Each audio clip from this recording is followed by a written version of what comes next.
Good morning, Mr. Pretorius. Good morning, everybody. Morning, Chair. Are we ready? We're ready, Chair. The proceedings for today will be commenced with an application for the recusal of the Chair, and I take it that Mr. Sikakane will address you first. Yes, before he does that, I think maybe he can just place on record that they are here and they represent the former president. And before we start with argument, I would want to read some statements that I've told Council about. Yes, Chair. Yes. Maybe you should come to the podium. Somebody must just sanitize before you do, Mr. Sikakane. I just take this opportunity to remind everybody about social distancing. There is enough space for people to leave quite some distance between themselves. COVID-19 is still with us. Mr. Sikakane. Good morning, Chair. Good morning, Mr. Sikakane. Thank you for your time. Mr. Msipe, Mr. Sikakane, Mr. Masugu, and I are briefed by Mabuza attorneys to appear on behalf of President Zuma, who's the applicant in the recusal application. Thank you very much. Before we start with the application for recusal, I would like to read into the record a statement that I have made. I have informed Council in chambers about it. It's a statement to address the issue of personal relationship between myself and Mr. Zuma as raised in his affidavit filed in support of his application for my recusal. Copies of the statement will be given to Council, and then we will proceed. The statement has been made following a precedent that was established by the Constitutional Court in the case of Dr. Late and Sarfu, or in the case of President Mandela versus Dr. Late and Sarfu. In that case, Dr. Late had made an application for the recusal of the President of the Constitutional Court, Justice Arthur Chaskelson, the Deputy President of the Constitutional Court at that time, Justice Pius Langa, and 4 other justices of the Constitutional Court. And he had raised a number of matters on the basis of which he sought their recusal. They prepared a statement of facts or clarification of certain matters and read it, or it was read into the record by the President of the Constitutional Court. So I've sought to follow that precedent. The statement reads: personal relationship between myself and Mr. Zuma. 1.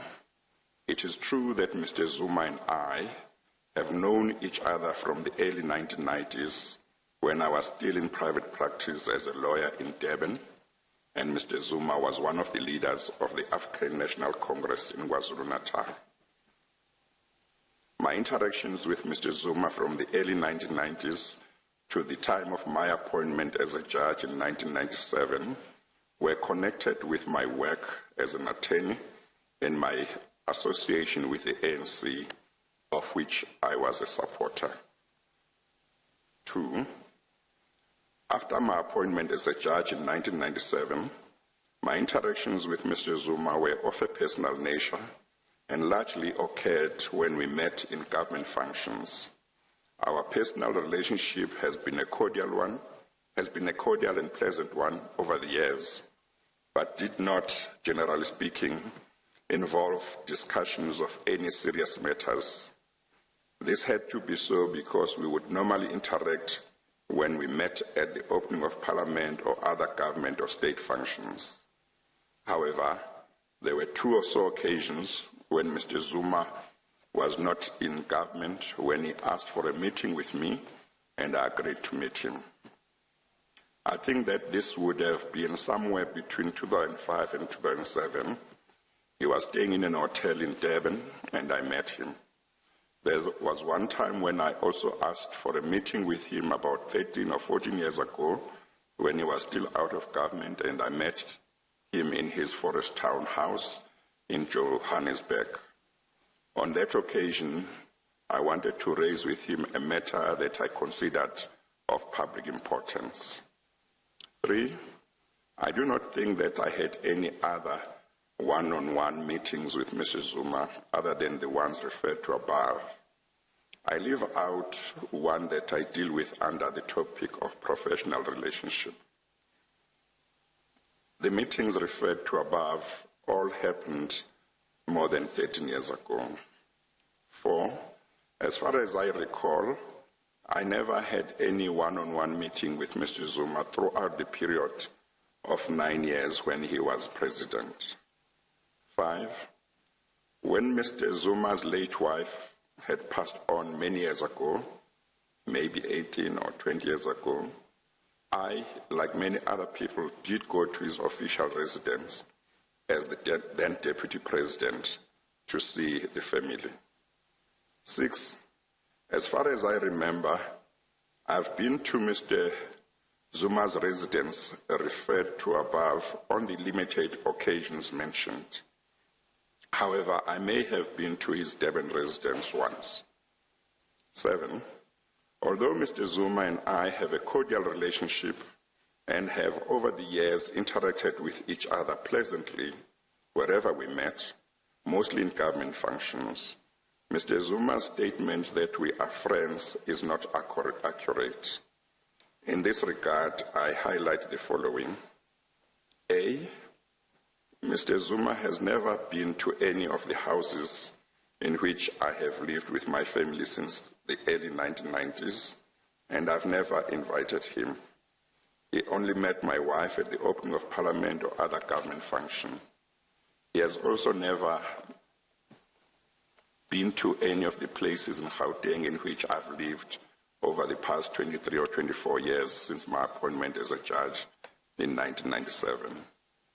B, Mr. Zuma and I do not socialize and have never socialized together. I accept that there are functions, special government functions, which he attended and I attended, and that on such occasions we would greet each other and have brief conversations.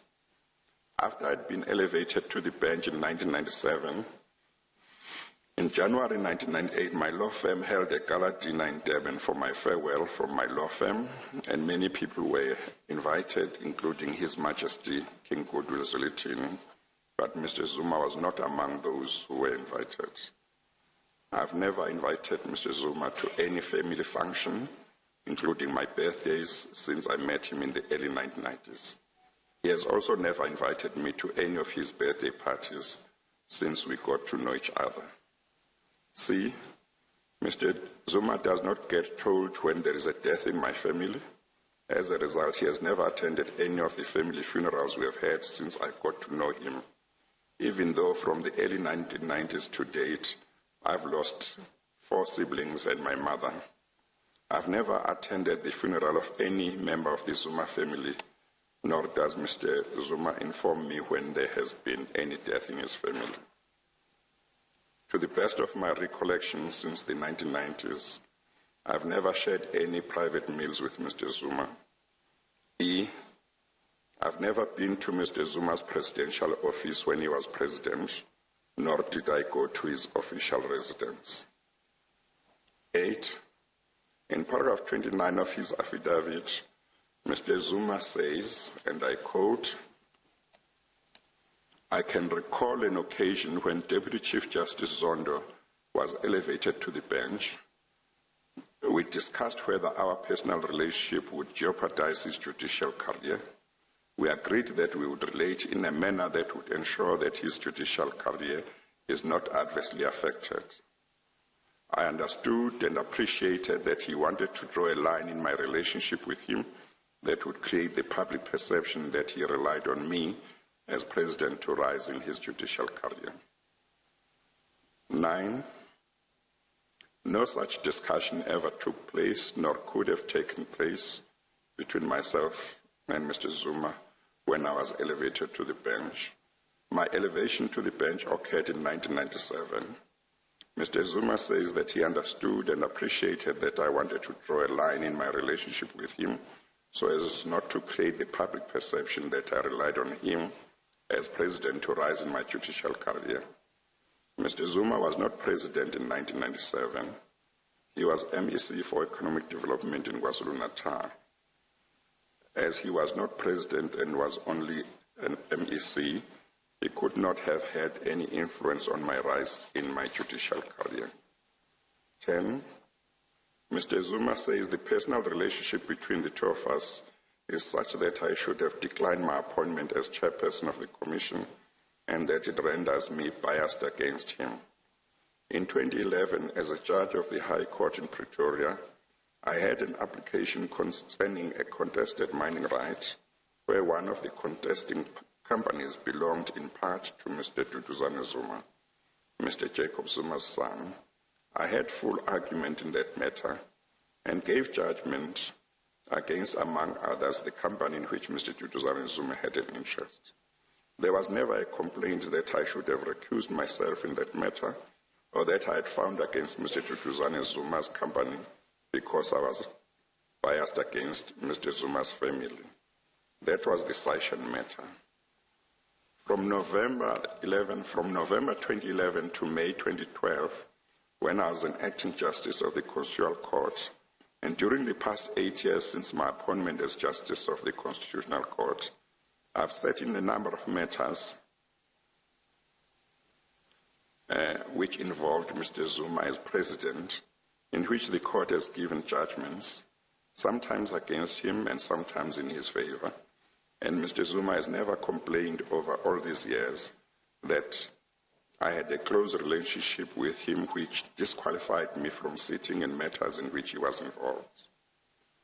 In none of those matters did Mr. Zuma ever bring an application for my recusal. 12. Some of those cases are A.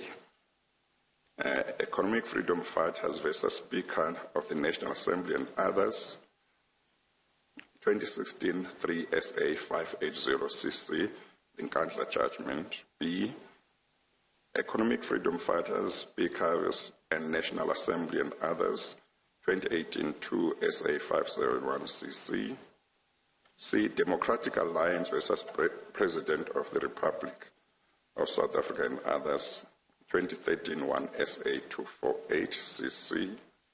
I think that is the matter involving the appointment of Mr. Menzi Simelane as MTPP. D. Sikau versus President of the Republic of South Africa, 2013 9 BCLR 1091CC. E. Ngumalo versus President of the Republic of South Africa, 2014 12 BCLR 1457CC. F. Makitiwana and others versus President of the Republic of South Africa and others, 2013 11 BCLR 1251CC. G. United Democratic Movement versus Speaker of the National Assembly and others, 2017 8 BCLR 1061CC. Some of these matters were matters where Mr. Zuma as president was cited, but he did not take active part. Professional relationship between myself and Mr. Zuma. 13. While I was still in private practice as an attorney in the 1990s, I did interact with ANC leaders in KwaZulu-Natal, including Mr. Zuma, on matters relating to the ANC and civic matters. However, Mr. Zuma was never my client in his personal capacity.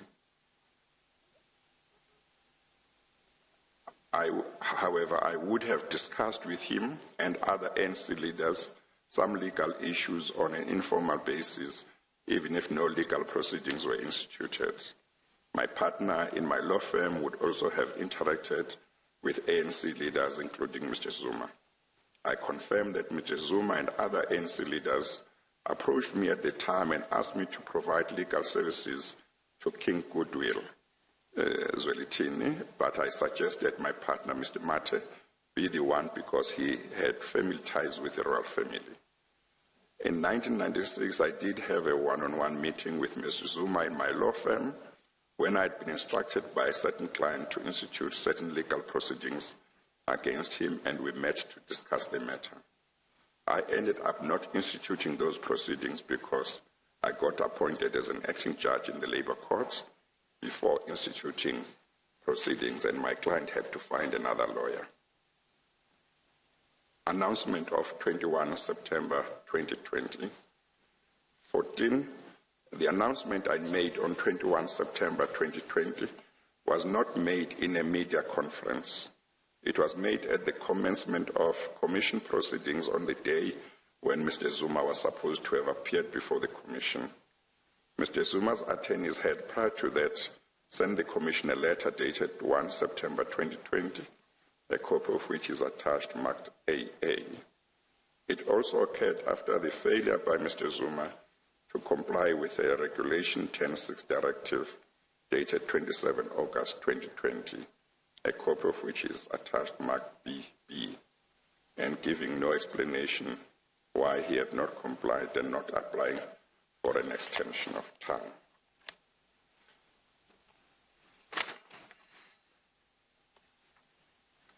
That is the end of the statement. Copies will be made to and given to counsel and all concerned. I place on record that although I discussed with counsel the statement in chambers, they have not seen it because it only got ready this morning. But I mentioned that I would read it and I would circulate it to counsel. Thank you.